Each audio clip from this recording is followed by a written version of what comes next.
nag-fry ako ng potatoes. So, ito na yun.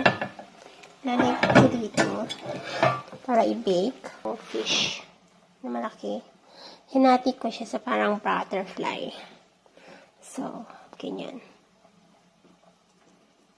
Tapos, ilalagay mo siya dito on the top. Hindi mo siya malaki masyado.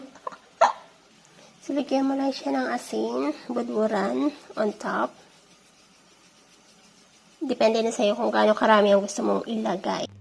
So, ilagay lahat doon sa baba, panaka-base ng isda. Tapos, pag nilagyan ng asin, mainit, yung mantika na magpinituhan mo ng potato, itap mo. Ilagay mo doon sa isda para hindi siya mag-dry. And then, kailangan mo siya i-bake ng 15 minutes ng 180 degrees.